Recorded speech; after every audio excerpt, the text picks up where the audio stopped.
Good morning. This is Jason Dean at YouTube, Film Fanatic. Hope everyone's doing good. It's Sunday. It's about 9:38. So, yeah, the weather has been pretty spectacular for this fall. It was almost like 70 degrees yesterday, and today it's going to be along the same lines. So it might even actually be a little bit warmer. So pretty wild. I'm perfectly okay with this weather right now. If it could stay like this right up until May, that would be awesome. Um, but yeah, again, I want to thank everybody for checking out the videos.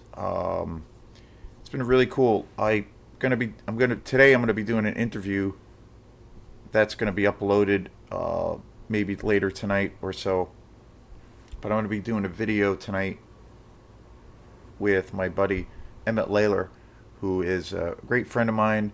Uh, I play I play in a band with him, Split Willow. We've I've known Emmett literally since he was a little kid.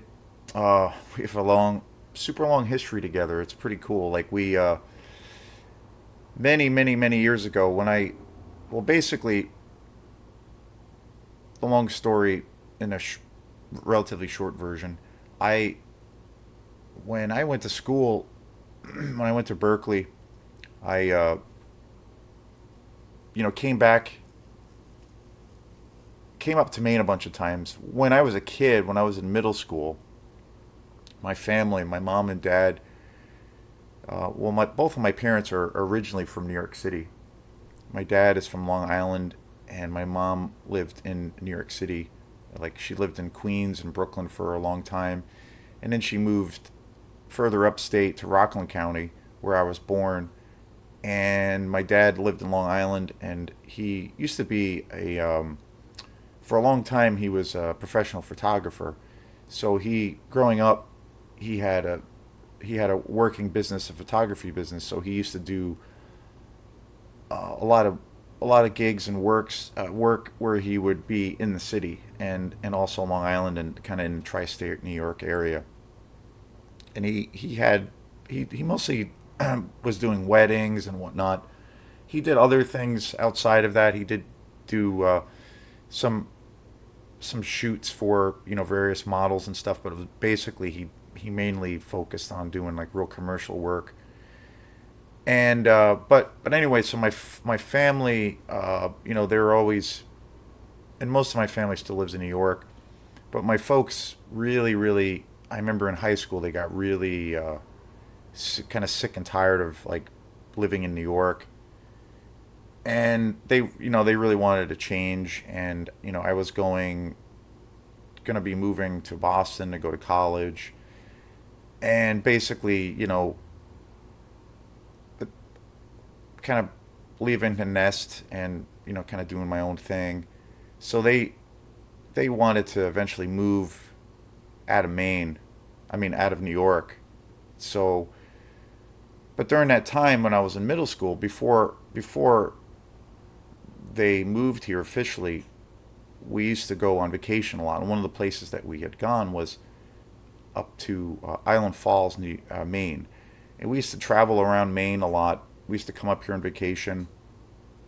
We used to go up to like Bar Harbor and come up, like most people do, because it's vacation land. They would come up here, and we would get a hotel, or we used to do a lot of camping. So, but when they came here, they really fell in love with Maine, and they had this dream of like eventually moving here. And we ended up going one year to way up north, which is past Holton, Maine, and they found this town called Island Falls, which was like about an hour or so from the Canadian border. It was way up north. It's about 4 hours, close to 4 hours from here. And they fell in love. We There was a lake where we had stayed. They fell in love with the place, the whole area. It was a really beautiful spot. So my mom and dad decided to basically build a camp, and they built this like really great, awesome summer camp. And we had it in the family for maybe 5 or 6 years, I believe.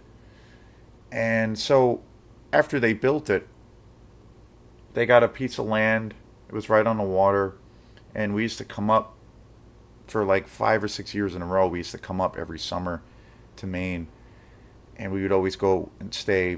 Like when summer vacation was happening for me for school, we would go up. And then this is when I was in middle school, and we used to go up and stay at this camp, and it was an amazing spot. I used to, uh, we had a little boat, a little motorboat. I used to do a lot of fishing as a kid. I used to drive around the lake, with my little Walkman and listening to cassettes.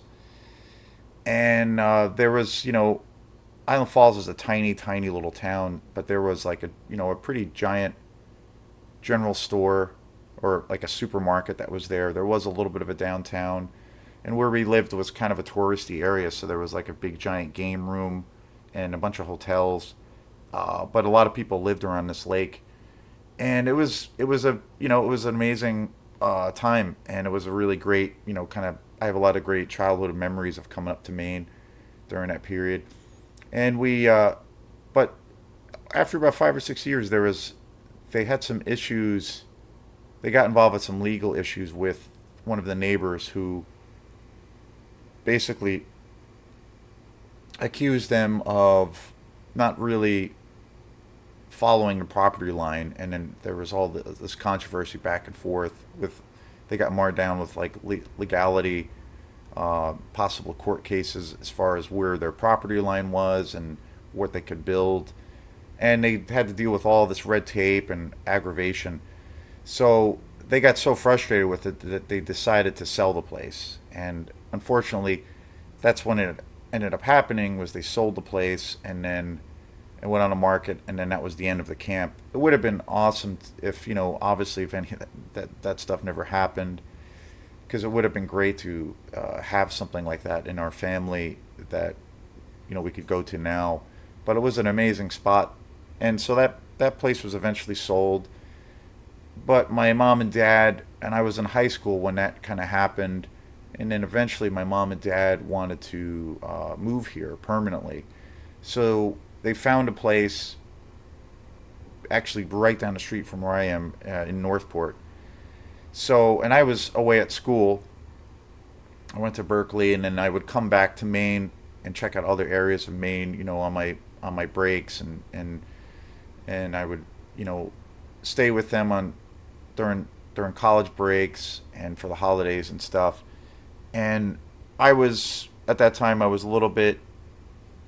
Well, I was at a crossroads. I was, 19 or so, 20, and I wasn't sure where I wanted to stay. I wasn't sure exactly where I wanted to move. And when I was at school, I had started playing with a couple of musicians, and we had put together a band in Boston, and we were, kind of set with the idea of, or excited with the prospect of the idea of like basically forming a band and trying to have a go of being a working band in the city.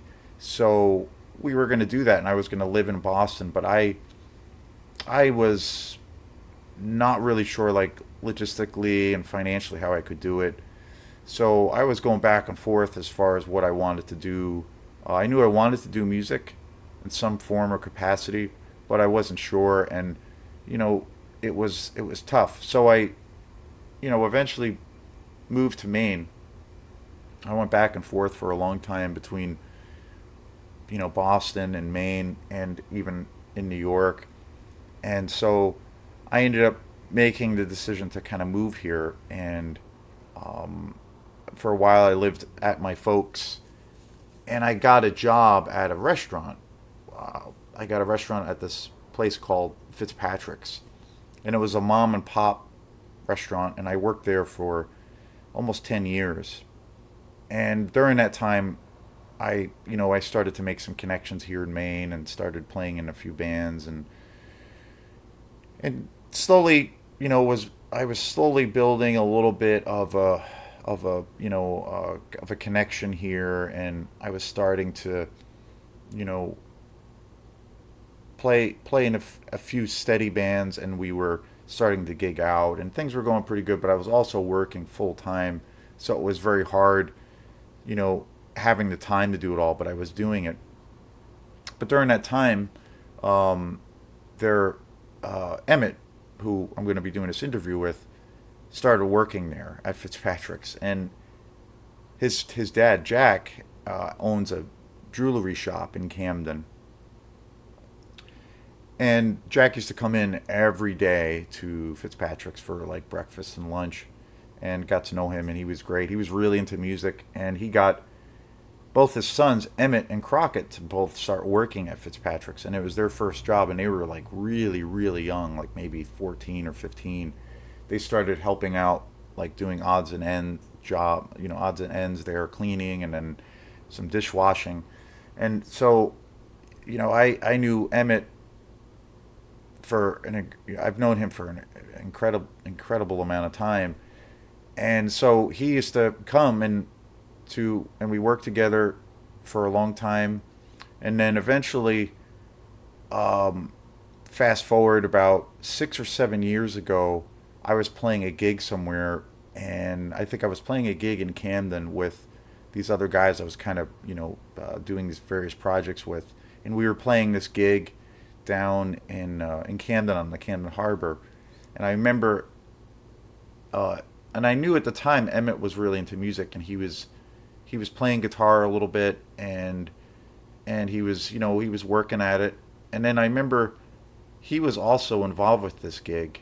He came and sat in and played, and he had his own band, and I think we ended up playing together at this event on Camden Harbor, and he was a pretty good guitar player, and he was like probably 15 or so at the time, uh, so it was pretty wild. And then, you know, a few years later, kind of lost touch, and then eventually I heard that he had moved to Florida, and he moved to Florida, and then I kind of went in my own different direction, and Emmett moved down to Florida for a few years, and then he ended up becoming like kind of a next level musician, and he started playing in all these bands down in Florida, and he was making pretty much a living off of gigs and playing music, and he played in a bunch of different bands in Florida, and he was down there for a few years, and I didn't see him for a long time. So fast forward quite a few years after that, I was uh, I was running part of this band, um, house band, at Fog, which was a which is a restaurant in Camden, or sorry, in Rockland, that I have long ties with. And I used to go to this open mic all the time, and then eventually I was asked to become like part of the house band that was there. And during that time, I had run into Emmett, and he had just moved back to Maine. And while he was down in Florida, he worked in a lot of different restaurants and became like a really, kind of world class chef. He became a really good cook, and so he ended up becoming the chef at Fog. And I remember seeing him there, and we kind of reconnected, and it was super cool. And then we one day at the open mic, he had gotten done. He had finished his shift, and he came to the open mic and played some guitar. And I hadn't heard him play in many, many years, and I was just totally blown away by how talented he was. And I was like, wow, like this is crazy. Um, and and then every now and then I would run into him, I'd see him, and we kind of reconnected, and it was really really cool to see how much he blossomed into a pretty serious musician. And during that time, he started playing with a lot of local bands. He started playing most notably with the Midnight Riders, and he was their lead guitar player with Will Neals. And they were a pretty prolific band playing in the area all around. And at that time, Emmett was starting to become more, high profile in the area, and he was still cooking in various restaurants. And fast forward another chunk of time, fast forward another 5 or 6 years, he uh, he was running an open mic at Rock Harbor in Rockland every Wednesday. And so I would go to that every now and then, and I started, connecting with Emmett more and more, and would see him all around town and it was great. And so he was running this open mic for a while, and then Fridays and Saturdays, the open mic I believe at Rock Harbor was on Wednesday nights, and they used to have music at Rock Harbor all the time. Thursdays or Fridays and Saturdays they would have bands play all the time. And he got a really good thing going with the open mic there, and there was a cancellation with a band that was scheduled to play there on Friday, like a very last minute thing. And I remember he called me on a Thursday, the day before this cancellation, and he's like, "Hey, would you be interested in playing a gig with me?" And there was this last minute cancellation at Rock Harbor, and would you be into doing it? So I was like, yeah, that would be. Uh, I immediately said yes, and so and by saying yes, I didn't know anything as far as what kind of music we were going to be doing, or I kind of assumed it was going to be probably cover tunes, but it was going to be totally like going in totally blind and seat of my pants kind of thing. But I really liked Emmett a lot. He was good. He was a good friend and great guitar player. So I said yes, and then we ended up playing this gig, and it was the first time I also met Anthony Marsh, who is the bass player in Split Willow, and it was the first time I met him. And we basically showed up. We were getting set up, and we were ready to go. Talked to Emmett about what songs we were going to do, and we were going to, we more or less hashed out ideas, or he more or less hashed out ideas to do some cover tunes, uh, some classic rock covers. And then literally about 5 minutes before we played, he had also had a bunch of original tunes also, but literally about 5 minutes before we were gonna go on, he's like, "So what do you want to? What should we call the band?" And all of a sudden, I came up with this idea in my head. I was like, "Oh, the Mullet Makers," and it came to me in like 2 seconds, and it was really funny. And then he just 2 seconds after that, he was like, "Okay, ladies and gentlemen, we are the Mullet Makers," and then we started playing in this band called the Mullet Makers for about three years, and eventually the band kind of morphed into where it is currently, which is now Split Willow, and which became a little bit more of a original based band. We don't really do we still do some covers, but the focus of the band has kind of moved into much more of a original based kind of project. And um, you really really I've been loving playing with the band. It's that band has probably been out of the projects I've been playing with the last couple of years. That band's probably the busiest, and especially this past year. So it's great, and it's kind of crazy how the whole thing has evolved. And I remember, and we were always good friends. And I remember, we didn't hang out at that time. We didn't really hang out all that much. Like we would hang out at gigs, and we would hang out after gigs. Like at that time, especially with the Mullet Makers, we started playing in the festival circuits. So we were traveling a lot more across the state, playing these bigger festivals. So we were spending more and more time together. And I remember there was one night where we had a festival gig somewhere, and I think I was driving Emmett back to his house, and the gig was on the earlier side, I believe. And we got home, we got to Camden about because Emmett lives in Camden, so I remember kind of coming back. We drove back to Camden around, I don't know, something like 8 o'clock or something. Like it was on the earlier side. So Emmett, I remember, had mentioned to me, hey, because it was early, he's like, hey, do you want to like go out for some beers or something? And I was like, yeah, that sounds great.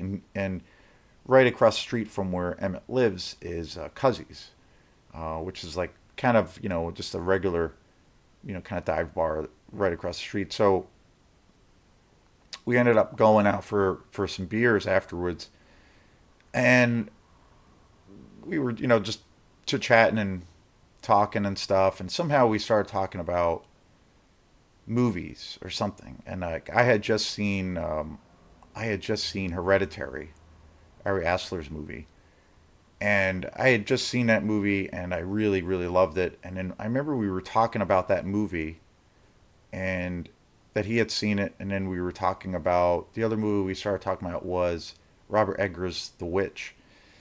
We started talking about these movies, and then he started talking about Stephen King, and then all of a sudden, uh, I looked at the clock, and about 3 or 4 hours went by, and realized that we totally had this real deep love and appreciation for movies, and I didn't know to the extent that he loved movies, and I think it was the same for him. So we ended up like totally connecting on our love of film and all things related to horror. So it was great. And then so after that happened, we ended up like kind of bonding even more as friends. And then ever since then, we've like gone to movies together. We've watched tons of movies. We've hung out, and it was like film that our mutual appreciation for film was what kind of like brought us even closer as friends. So it was very cool.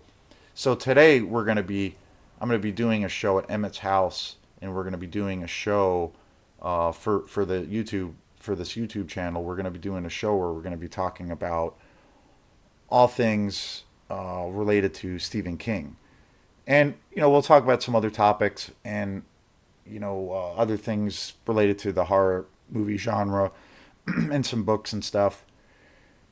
So stay tuned for that. That's going to be a blast. When we about a month ago we talked about doing a show together and realized like wow, like there's I was doing a little bit of research on some of his on some of Stephen King's work. I've always been really familiar with a lot of his work, and especially his older films. I've always really loved like films like Salem's Lot, Christine, and I've read quite a few of his books. Emmett's read virtually almost everything by Stephen King. Very well read on all things Stephen King. But I realized when I started to kind of do a little bit of research and in kind of preparation for the show, I realized wow, like there's so many things to talk about in regards to his career. So we're gonna be doing that show today. So I'm pretty excited. So stay tuned, and that will be a blast. Um, and when when we finish the video and everything, hopefully comes out pretty, copacetic, and we're happy with it, then I'll upload it. So stay tuned for that.